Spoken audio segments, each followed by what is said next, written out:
let me just preface by saying this. This is my list.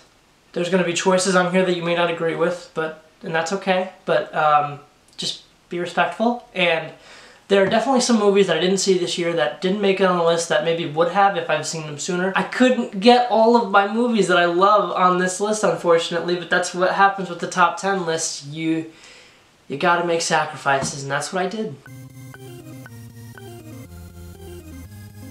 So it's that time of year again. It is my top 10 favorite movies of 2017. I'm a little bit late. I know it's like January like 10th or whatever. Without further ado, here are my honorable mentions. So my honorable mentions are Call Me By Your Name, Star Wars The Last Jedi, The Disaster Artist, The Big Sick, and Darkest Hour. Those 5 I loved, but they didn't make it on my list, unfortunately. Let's get right into the top 10, starting with number 10. Baby Driver, directed by Edgar Wright and starring Ansel Elgort, was such a fun movie. I thought this movie had a lot of great action, like some of the best action I think I've ever seen, really. It's got such a quick pace and uses the soundtrack as kind of a character, much like Guardians of the Galaxy does, and I just thought the movie was fantastic, and I love Baby Driver, and you should too. Christopher Plummer is awesome in this movie. Coming in at number 9, lower than I'd like it to be, unfortunately, but Blade Runner 2049, directed by Denis Villeneuve and starring Ryan Gosling, Harrison Ford, and others. And this movie was awesome. I thought the sci-fi look of the whole thing was just kind of mesmerizing, really, and it's a theater experience. I went back to the theater to see this in IMAX because I thought, I need to see this 3-hour movie again. It's very rare for me to do. I've only done it a few times with 3-hour movies where I go back to the theater and see it again. This was one of those movies. I needed to see this again. I love this movie. I have it on digital. I watched it. I loved it just as much the 3rd time I watched it. Coming in at number 8 is I, Tonya. Margot Robbie's passion project, really. This movie kind of took me on a ride, really. It's such a funny, dramatic, heartfelt movie about family and accepting who you are. I found all the themes in this movie awesome, and I loved this movie. And the figure skating scenes, while the CGI is kind of horrendous, it takes you right in, and the story is what you go for, not the shitty ice skating CGI. Coming in at number 7 is Jordan Peele's Get Out. I saw this movie early in the year, and I couldn't believe it. I thought this movie was phenomenal. This is my number 1 movie for a very long time. I love this movie. It's so good. The racial undertones, the messages, everything is great. And the more you watch it, the more you pick up from the movie, and I love that about this movie. Coming in at number 6 is Molly's Game.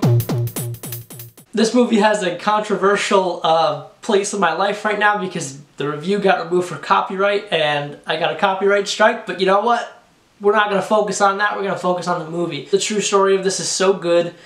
The famous people, the secrecy, the Aaron Sorkin dialogue, the Jessica Chastain's awesome acting, everything about this movie I really enjoyed, and I had a great time sitting there for 2 hours and 20 minutes. I went out of my way to see this, and I would definitely do it again sometime. Coming in at number 5, now we're at the top 5. Lady Bird, Greta Gerwig's directorial solo debut, and she writes this movie. This movie is rumored to kind of be about her. This movie is awesome. I thought this movie was pretty much perfect, really. I did not find anything wrong with this movie at all.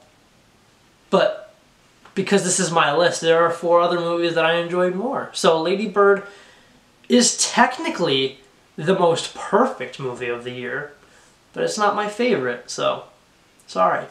Coming in at number 4 is The Shape of Water.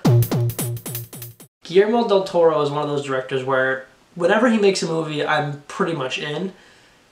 He outdid himself here. The practical effects in this movie with the creature and also the blend of CG with the creature, because it's clearly a CG and practical effect, is awesome. I want to see more from this in Hollywood. And Sally Hawkins as a mute janitor is incredible. She's so good in this movie, and I actually really kind of like loved her in this movie. She's got no dialogue, but she manages to make an impression and leave a long-lasting just effect on you, and I thought she was awesome. Coming in at number 3 is Dunkirk.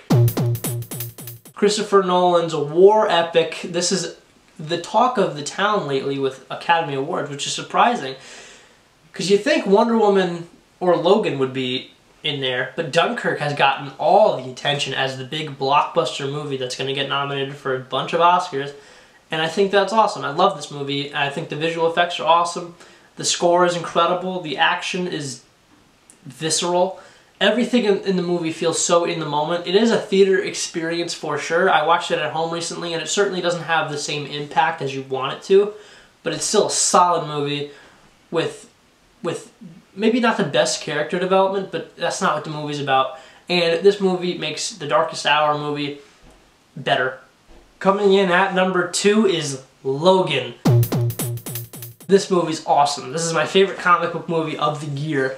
I think this movie is just such a dramatic, emotional turn from Hugh Jackman and a beautiful send-off for his Wolverine. Patrick Stewart is also incredible in this movie. I want supporting actor nominations for him, but we're not getting them, so it's unfortunate, but the movie's still pretty much perfect, and I really love this movie. Now, number 1.